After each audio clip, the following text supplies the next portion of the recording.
Kashin Koji et Boruto sont en désaccord. Shikamaru et Konohamaru ont émis un plan infaillible pour tuer les Shinju. Apprivoise-les pendant que ces bêtes féroces sont encore jeunes, puis trahis-les. Pour sauver le monde, Shikamaru propose à son bras droit de jouer la ruse pour éliminer Matsuri et Ryu. Quand les mini-Jubi dévorent quelqu'un, immédiatement dans la stèle d'Otsutsuki une autre créature vient de naître et ce sont les Shinju. Comme il vient du démon a dit qu'ils sont extrêmement puissants, mais au contraire ils ne connaissent rien sur la vie. Et Shikamaru, conscient de sa, mise tout sur leur faiblesse pour leur tendre un piège pour les tuer, car il sait en combat réel ils auraient beaucoup de mal. Mais est-ce que ce plan va marcher? Que se passerait-il si Matsuri et Ryu découvrent que Konohamaru et ses compagnons vont les trahir? Yo les shinobi, bienvenue sur Naruto Motivation pour la revue chapitre 17 de Boruto Trouble Vortex. Ça y est, on commence à voir pourquoi Boruto est la meilleure suite de Naruto, car dans ce chapitre on découvre les techniques de ruse qui nous faisaient tomber amoureux des stratèges comme Kakashi et Shikamaru. Ikemoto nous fait le même coup que Kishimoto en nous faisant ressentir de la compassion pour l'ennemi, et si vous n'avez pas encore regardé ce chapitre vous allez découvrir le vrai visage des Shinju et surtout Matsuri. À la fin vous allez me dire en commentaire si vous ne souhaitez pas que le plan de Shikamaru échoue.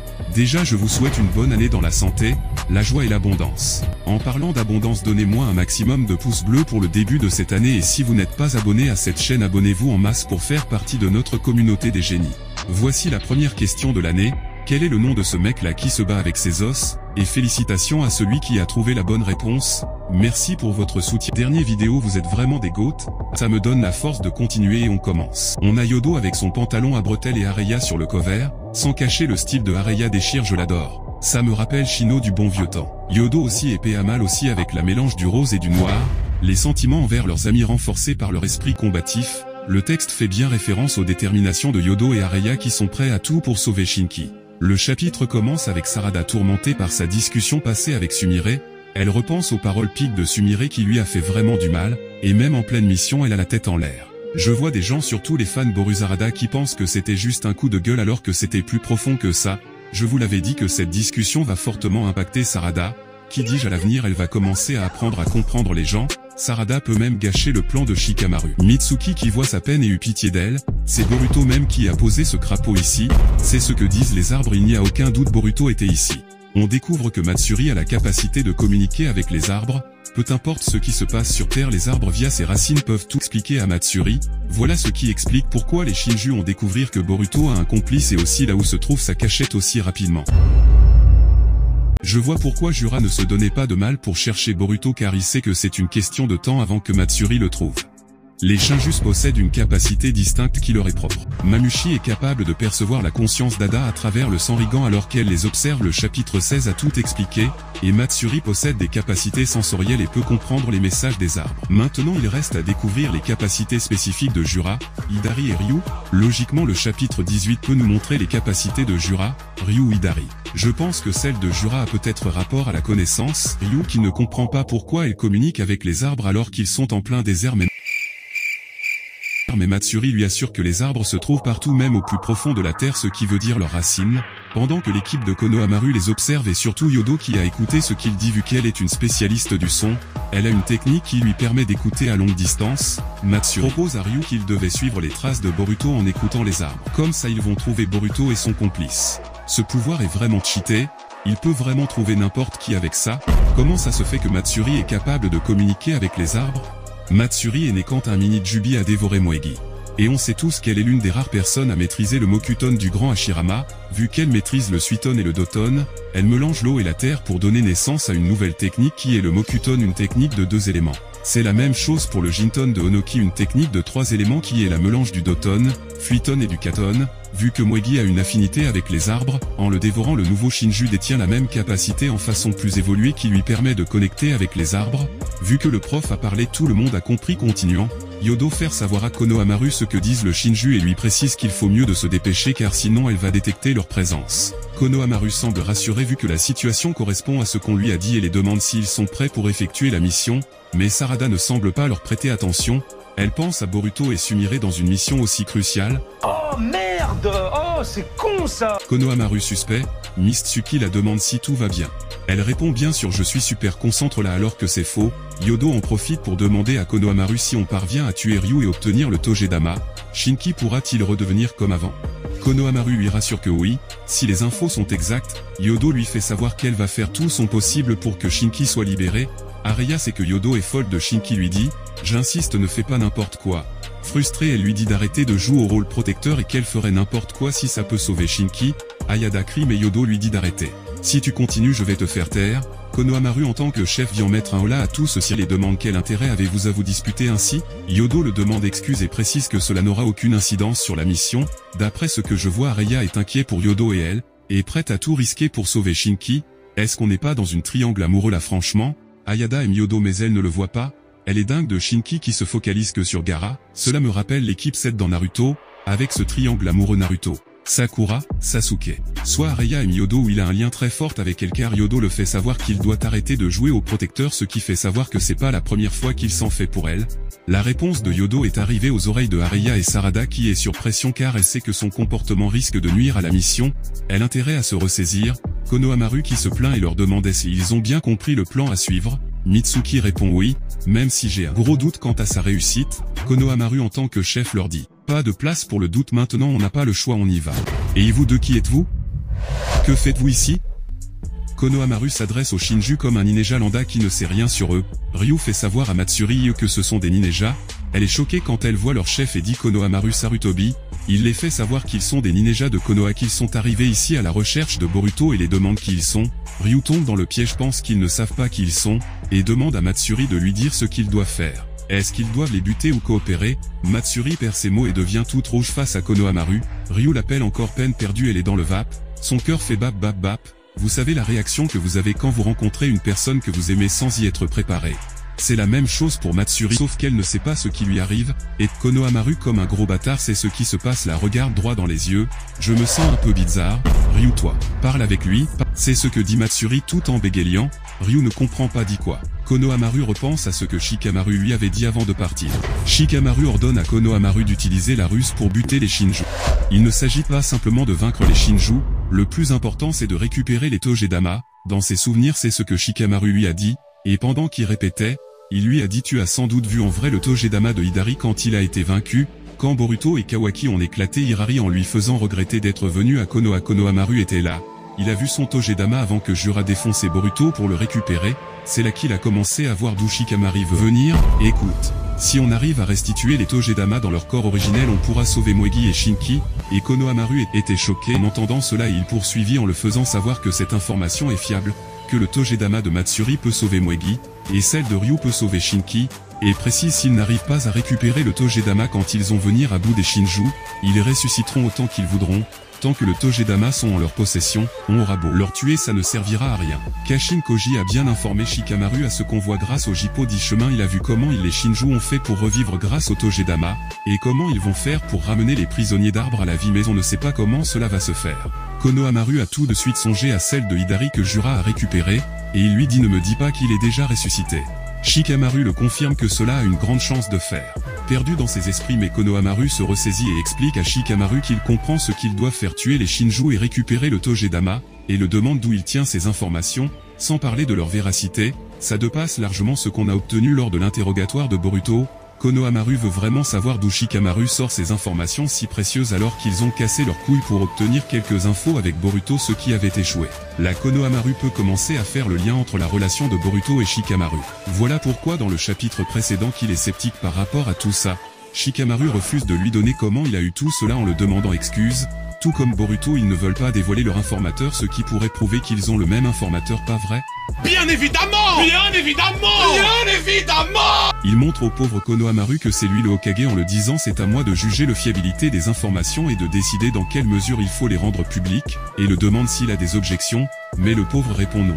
Et Shikamaru lui informe d'après les informations qu'il possède il a un plan pour affronter les Shinju, il le fait savoir que les Shinju sont des monstres ultra badass qui ont pour objectif de dévorer Sarada qui est leur cible, c'est pour cela que nous les considérons comme des ennemis. Car à la suite il fait savoir à Konohamaru qu'ils sont contre les Shinju car ils sont en opposition, et qu'on ne devrait pas considérer les Shinju comme mauvais par essence. Cette explication est inutile vu la tête que fait Konohamaru à ce moment-là ressemble typiquement à un mec qui n'a rien pigé ce qu'il dit.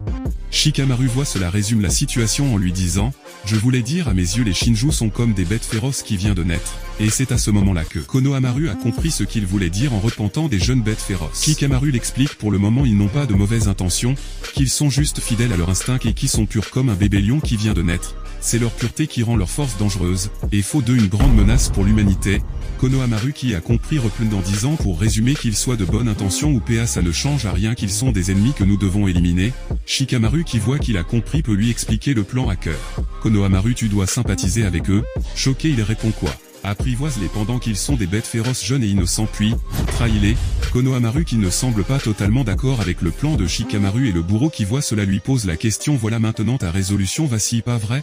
Et renforcer sa motivation en lui disant si tu les considères comme tes ennemis tu dois être pitoyable, oblige-les à baisser la garde puis tuez-les. Konohamaru qui était à la vieille école de Naruto qui pensait que la discussion peut résoudre tous les problèmes, et que son ennemi ne mérite pas la mort tant qu'il y a une option pour le dialogue, il commence à pomper tous les hauts de son corps il ne sait pas quoi faire. Naruto ne choisirait pas une telle stratégie je suis différent.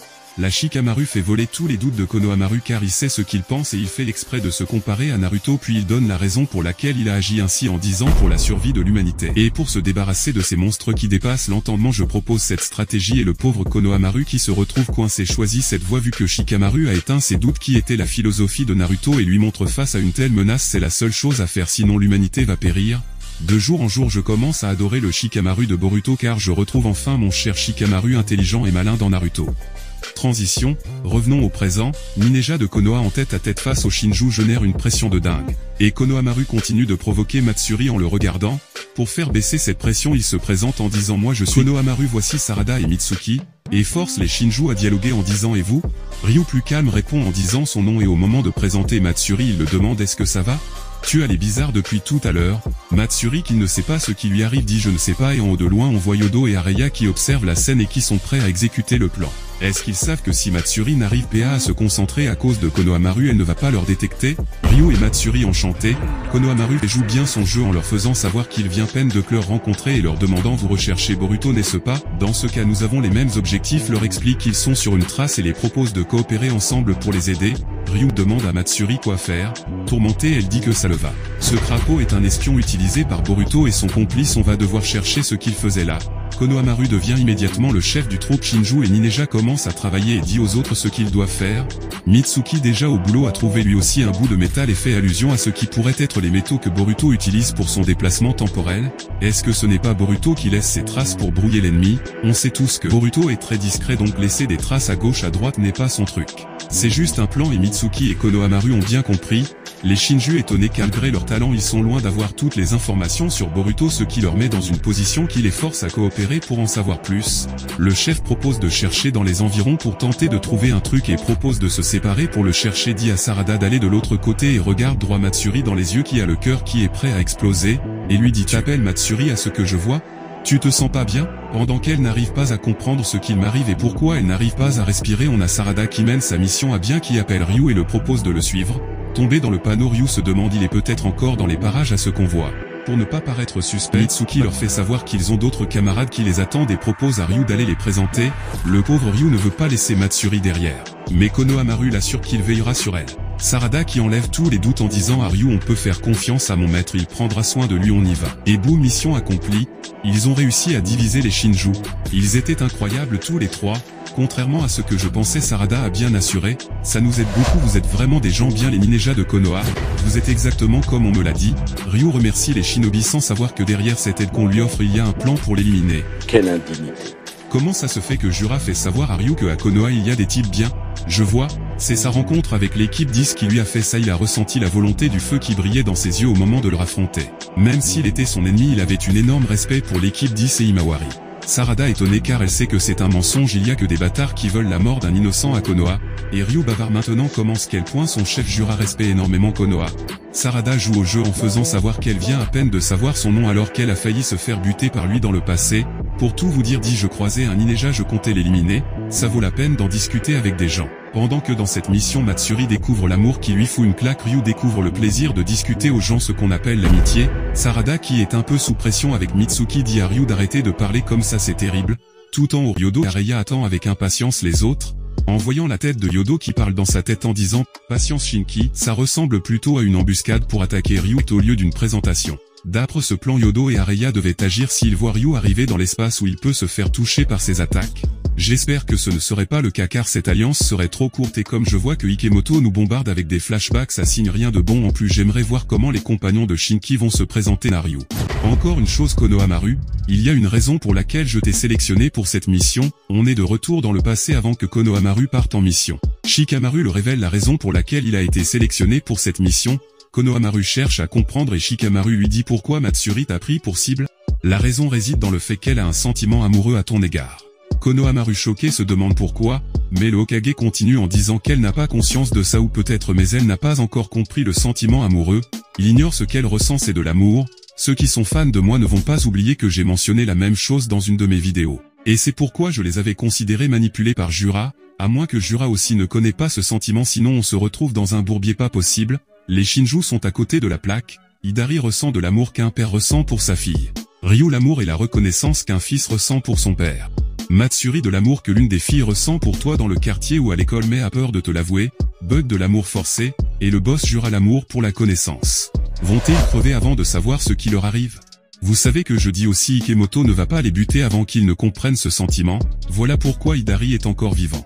Et le bâtard commence à peine de les développer parce qu'il commence à nous faire ressentir de la compassion pour les Shinju, et encore je l'avais dit. Faisons un test, est-ce que tu veux que le plan de Shikamaru réussisse?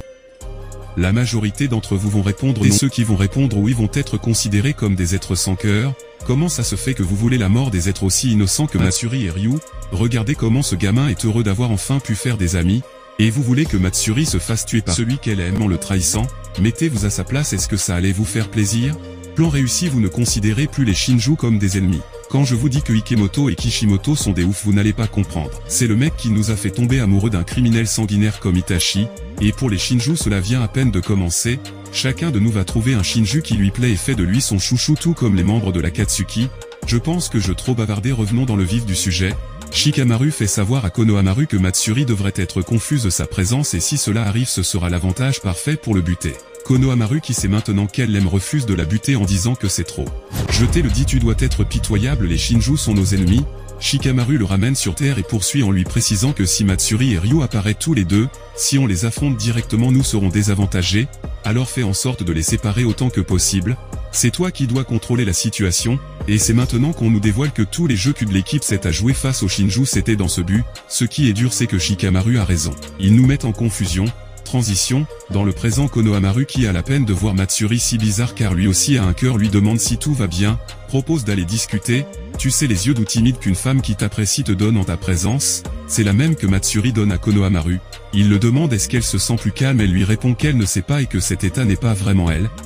Et elle a raison, il a fallu qu'elle voie sa cible pour qu'elle perde la tête. Konohamaru continue de lui poser des questions pour lui mettre à l'aise, et lui dit qu'il ne trouve pas bizarre qu'elle soit ainsi. Merde, ne le dis pas que tu es tombé sous le charme de Matsuri Konohamaru.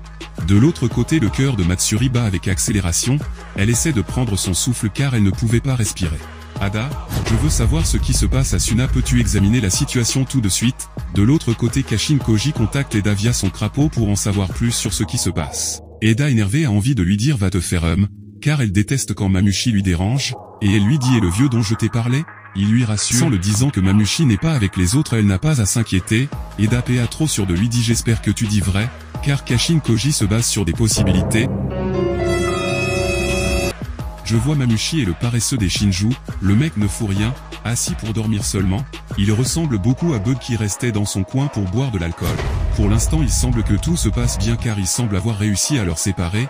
Après que Eda lui a dit ce qui se passe, Kashin Koji dit à Boruto qui était inquiet pour ses amis que tout se passe bien, il se trouve toujours dans un repère d'Orochimaru, Boruto sur lui demande que va-t-il passer, il lui dit d'attirer l'attention de Matsuri, pendant que Sarada et les trois autres vont tuer Ryu, pour rejoindre Konohamaru pour tuer Matsuri. Konohamaru gagne juste du temps en essayant de mettre Matsuri à l'aise pendant que les autres exécutaient. Quelle est la probabilité qu'ils échouent? C'est ce qu'on veut savoir. Boruto veut savoir aussi, il le demande à Kashin Koji qui lui répond, elle n'est pas très élevée. Boruto voit qu'il n'est pas trop confiant dans sa réponse, lui dit ne réponds pas à Cote, réponds-moi. Quoi qu'il en soit tu ne dois pas bouger Boruto. Kashin Koji poursuit en faisant savoir à Boruto tout comme Imawari qu'il ne doit pas quitter Konoha, il ne doit pas rejoindre le combat car sinon Jura va venir et te tuer. Boruto boude son coin mais Kashin Koji lui fait savoir qu'il ne veut pas le perdre car Boruto est essentiel dans la survie du monde. Après ce coup de gueule beaucoup pensent que l'alliance Boruto-Kashin Koji va prendre fin pour la façon dont il voit Boruto regarde son maître de manière froide, mais je ne le vois pas de cet œil. Certes on sait que Boruto ne va pas écouter Kashin Koji, si tout passe mal il va lui mentir pour qu'il ne va pas, mais on sait que Boruto va vite pointer son nez car la vie de ses compagnons sont en jeu. Est-ce que Boruto va subir une autre défaite face à Jura sur les yeux de Sarada, ce qui va la faire savoir que Boruto est en danger quand il est près d'elle? La situation est sensationnelle. On est tous LP car on veut tous savoir ce qui va se passer à Suna. Le pire ou même le meilleur peut arriver. Le fait que Jura donnait à Code la mission d'aller tuer Boruto et son allié, c'était comme lui envoyer creuser sa tombe car il sait qu'il va échouer. Quelle humiliation! Nous sommes humiliés! Ce qui explique pourquoi il a envoyé ses compagnons à la poursuite de Boruto, vous ne voyez pas? Imaginez dans tous ces troubles, Code fait apparaître le bout de son nez pour reprendre l'avantage. Mais si, c'est possible avec la carte Ki. Ça va ajouter du piment à cela. Moi je ne suis dans aucun clan, je veux juste que Ikemoto me surprenne encore une fois. Laissez-moi vous dire un truc, dans mon voyage à Konoha j'ai fait une rencontre, vous ne devinerez pas sur qui j'ai tombé, Jura. Oui, Jura qui fait la course à Konoha en achetant des livres. La pression était tellement forte qu'il faisait trembler le vendeur comme une feuille et même en dehors du bibliothèque tout le monde était sous pression, surtout l'unité de détection. Les gars se sont fait chier dessus et informent tout en tremblant à Shikamaru qui est le seul qui en a rien à foutre de tout cela. Inutile d'évacuer les civils, ne vous en occupez pas de lui. Transmettre cela aux effectifs de combat, ne l'attaquez surtout pas. C'est ainsi que Shikamaru a sauvé Konoha d'un grand massacre et le calme est apparu. En tant que gentleman, Jura dépose les livres et paye normalement, tellement qu'il a payé en plus. Il a dit calmement, gardez la monnaie, j'ai payé d'avance pour mes futurs achats. Le vendeur répond en bégayant, bien entendu, vous serez le bienvenu. Vous ne savez pas ce qui est primordial dans la mission de l'équipe de Konohamaru, d'après Ryu, Jura respecte Konoha. Maintenant s'il sait que les ninjas de ce village a tenté ou a tué ses compagnons, vous ne pensez pas que son regard envers le village va changer? Le contexte est différent quand ils ont attaqué Jura et Hidari, c'est par légitime de défense et loyauté, vu qu'ils ont compris la leçon et Jura aussi qui a compris car lui et ses collègues n'attaquent pas les personnes ciblées de Konoha. S'il sait que ce même village lui a tendu un coup, il va revoir ses plans concernant Konoha. L'avenir de Konoha réside dans cette mission. Jura peut attaquer Konoha pour lui faire payer pour leur insolence. Savez-vous que j'avais prévu cette action dans ma dernière vidéo? Écoutez, vous m'en donnerez des nouvelles. Ce que je sais c'est que Jura fera tôt ou tard son apparition à Konoha et que, vous voyez? Le truc le plus drôle c'est que je l'ai prédit comme si cela allait arriver. Voilà pourquoi je fais beaucoup de clarifications pour justifier mon retard, même moi je suis impressionné par moi-même. Kawaki passe à l'action. Amado fume dans son coin, travaillait sur quelques projets, d'un coup quelqu'un lui retire sa cigarette et il est choqué de voir que c'était Kawaki qui l'envoie valser dans le mur avec sa technique. Je ne sais pas si vous avez remarqué. Kawaki a été tellement rapide sur cette action vu qu'il a coincé Amado dans le mur avant qu'il termine de prononcer son nom. Il est déjà dans la merde. Amado qui attendait à tout lui dit je m'en doutais que tu allais venir. Kawaki lui dit j'ai pas mal de choses à te dire mais ce sera pour plus tard. Pour l'instant tu vas juste libérer ma force jusqu'à ses limites. Amado se trouve dans un sacré bourbier là. Lui qui voulait protéger Kawaki en limitant sa force va devoir se résigner à le libérer s'il ne veut pas périr. Mais j'ai une question à me poser. Si Amado est si capé dans les outils scientifiques et ce qui a rapport à booster la puissance de n'importe qui, pourquoi il ne le fait pas pour lui-même? Vous ne trouvez pas ça bizarre vous? Ce mec a forcément un pouvoir caché comme les autres qu'il faut libérer en citant un code ou autre, mais ce mec est trop bizarre qu'il ne semble pas avoir des capacités à combattre alors qu'il est le boss dans la capacité d'en donner aux autres. Regardez Orochimaru, vous savez à quel point ce bâtard était pitoyable? Je ne sais pas le plan d'Amado mais je pense qu'il attend une occasion pour dévoiler son arsenal. Alors qu'Asuna, la mission se poursuit dans une atmosphère pleine de tension, en quête de puissance, Kawaki rentre en action. C'est dans ce texte que ce chapitre si sensationnel se termine. Je vois bien un Kawaki libérer Asuna pour aller libérer, donner un coup de main aux autres, mais la distance est trop loin. Pensez-vous que le plan de Shikamaru va réussir ou va-t-il échouer, ce qui entraînerait probablement la mort minimum de l'un d'entre eux, ou peut-être Boruto ou Kawaki va peut-être les aider.